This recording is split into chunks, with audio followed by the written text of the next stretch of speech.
Uyu munsi ngiye kukuganiriza cyangwa uyu munsi ngiye kukubwira ibintu 10 uzakora ariko utazigera wicuza mu buzima bwawe. Ibintu 10 uzakora mu buzima bwawe ugapfa wishimira ubuzima wabayemo, ugapfa nawe wishimira ku myanzuro waba warafashe mu buzima. Ikiganiro cy'uyu munsi sinifuza ko gitinda, ndifuza ko cyumva kikakugirira umumaro kandi mu gihe gito. Twihuse cyane, ikintu cya mbere cy'ingenzi mu buzima bwawe cyangwa se ikintu cya mbere uzahitamo cyangwa uzakora mu buzima bwawe ntuzagire ukicuza, ni ukwihitamo, guhitamo wowe mbere na mbere. Abantu benshi ibi bintu ntabwo bakunda kubikora. Abantu benshi ukunda gusanga mu mahitamo bagira mu buzima bwabo badakunda kwihitamo, cyangwa se ngo akaba ngo ari umwana mwiza cyane ku buryo we atareba inyungu ze, we atareba ibintu bimufitiye umumaro, ibintu byose agiye kujyamo. Ni byiza kuba muri sosiyete ukareba ibintu biri bubagirire umumaro nawe urimo, ariko nawe ugomba kujya witekerezaho. Amahoro yawe ni ingenzi, kubaho kwawe ni ingenzi, ibyishimo byawe ni ingenzi, umunezero wawe ni ingenzi, byose kuri wowe byawe ni ingenzi.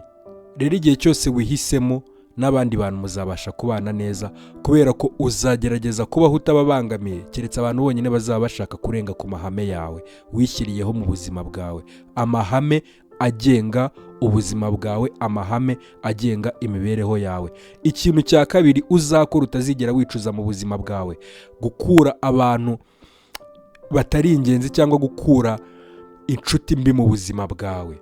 Igihe cyose uzabasha kurebesha amaso yawe ukabasha kubona inshuti cyangwa se abantu mubana mu buzima bwawe bwa buri munsi ariko babwangiza, icyo gihe uzaba ubashije kujya kure y'amarangamutima yawe bagirira, ahubwo noneho nuhitamo n'abakura mu buzima bwawe, niwo mwanzuro mwiza uzaba ufashe mu buzima bwawe, kuko ibi ngibi nibyo bizakugeza ku iterambere, nibyo bizagushushanyiriza ejo hazaza wifuza, ndetse ugatangira kuhakurikirana.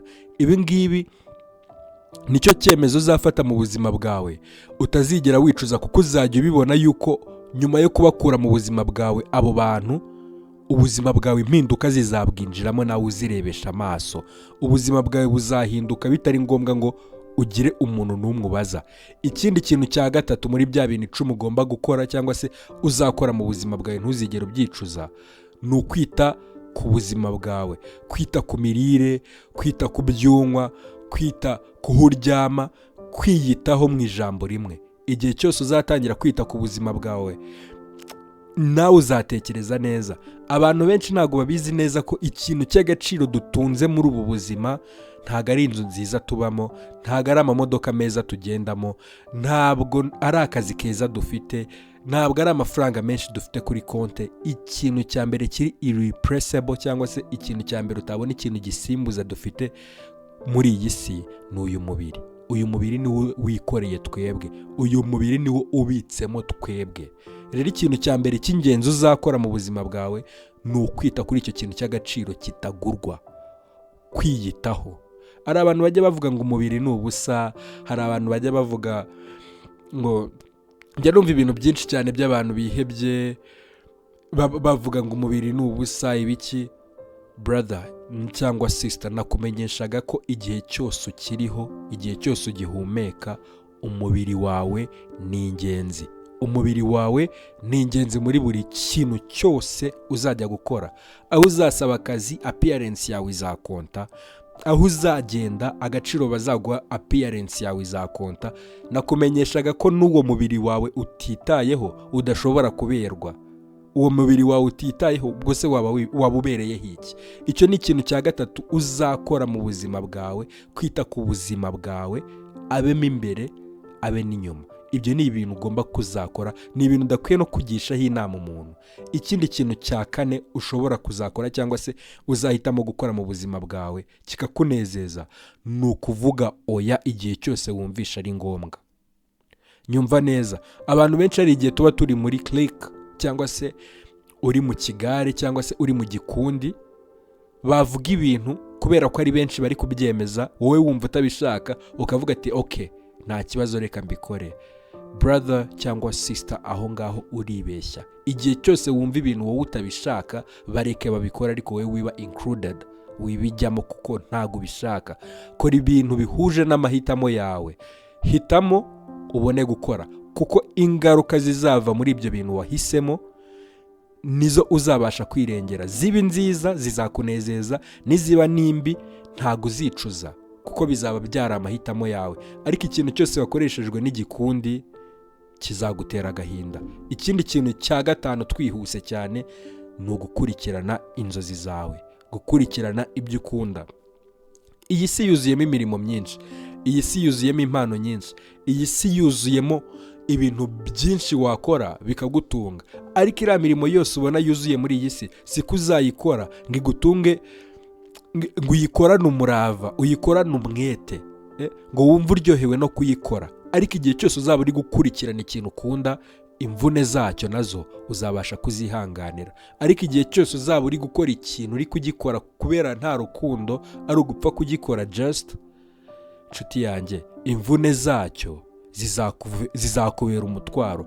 Igihe cyose uzabaho warakoze ikintu ukunda muri iyi si, ntabwo uzigera wumva ko wananiwe, ntabwo uzigera wumva iyi si yarakurambiwe, kubera ko ibyo uzaba uri gukora ni ibintu wahisemo kandi wishimira. Ikintu cya gatanu kindi uzahitamo, cyangwa se ikintu cya gatandatu uzahitamo cyangwa se uzacuzinga mu buzima bwawe ntuzigere wicuza, ni uguhitamo gutangira gukora mbere y'uko wumva y'uko witeguye. Hari ubunebwe bujya buba muri twebwe cyangwa se bujya buba mu bantu, ugasanga uhora utekereza gukora ikintu ariko uhora muri reka mbanze ntegura iki, reka mbanze nkora iki. Brother cyangwa sister, igihe cyose uzatekereza ikintu, igihe cyose uzahitamo gukora ibyo bintu, uhora utekereza mu bwonko bwawe mbere y'uko wumva ko uniteguye. Ibyo bintu ntabwo uzigera ubyicuza, kuko n'ubundi ntibizakuraho za mbogamizi uzahura nazo ngo ni uko ubijemo witeguye. Oya, igihe cyose uzaba ugitangira ibintu n'ubundi imbogamizi uzahura nazo. Ariko igihe cyose uzaba ugitangiye, ukibitekereza, ukibibona yuko wowe uri kuvuga ati ibi bintu ndashaka kubikora, ugahita utangira kubikora direct, brother, ibi bintu ntabwo uzigera ubyicuza kuko uziga. Icyo ni icya mbere, uziga, uzagira experience muri ibyo bintu. Kandi icya kabiri, nibwo uzabibona yuko byose wibeshyaga ko ukeneye kugira ngo utangire byari ubusa. Ikintu cyonyine wari ukeneye yari wowe. Ikindi kintu uzahitamo mu buzima bwawe cyangwa se uzashaka gukora cyangwa se uzakora ukumva ntuzigera ukicuza, ni ukujya ahantu hashya, gusura ahantu hashyashya, ukava mu gihugu ukajya mu kindi gihugu utazi, ukava mu karere ukajya mu kandi karere utazi. Ibyo bintu ntabwo ari ibintu uzigera wicuza, kuko ubumenyi uzahungukira bube ubw'imico y'abo bantu hasanze, ab'imibereho y'abo bantu hasanze, cyangwa na business ideas zishobora guhita zipopinga mu bwonko bwawe, ni ibintu utazigera wicuza. Ibyo bintu uzabigerageze. Ikintu cya munani twihuta uzakora cyangwa se uzahitamo ntuzigere ukicuza, ni ukumarana umwanya n'umuryango wawe, ni ukumarana umwanya n'abawe. Buriya isi ni ngari, twirirwa muri stress, twirirwa tuzenguruka dushakisha amaramuko, ariko igihe cyose uzicara cyangwa ahantu honyine uzaba uri ukumva uratuje, ukumva uranezerewe, ni igihe cyose uzaba uri kumwe n'umuryango wawe, igihe cyose uzaba uri kumwe n'abana bawe, igihe cyose uzaba uri kumwe n'ababyeyi bawe, igihe cyose uzaba uri kumwe n'umugore wawe, igihe cyose uzaba uri kumwe n'umugabo wawe, muganira, murebana mu maso. Abo bose nicyo gihe kinejeje, nicyo just kubera ko ibyo bintu ari ibintu abantu bamwe babona, ntago bajya bicara ngo bumve ubwiza bwabyo. Ariko wowe nteze amatwi muri aka kanya, brother, ibi bintu uzabigerageze cyangwa se uzabikore mu buzima bwawe, ndakubwiza ukuri ko ari ikintu utazigera wicuza mu buzima. Ikindi kintu cya 9 uzakora mu buzima bwawe ntuzigere ukicuza, ni ukwivura ibikomere wahuye nabyo mu bwana, kwivura ibikomere wahuye nabyo ahashize.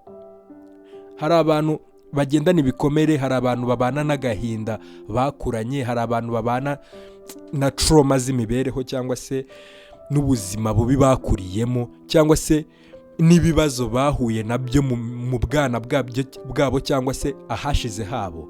ibi bintu bikwangiriza ubuzima, bituma unapfa utishimiye ubuzima, bituma upfa utumvisha icyanga cy'ubuzima. Kandi ubuzima mu by'ukuri buraryoshye, ariko wowe bitewe n'ibyo bintu biri mu bwonko bwawe brother cyangwa sister, ubuzima bwawe bwabaye chaos. uba ubona ari imyaku gusa iba mu buzima bwawe.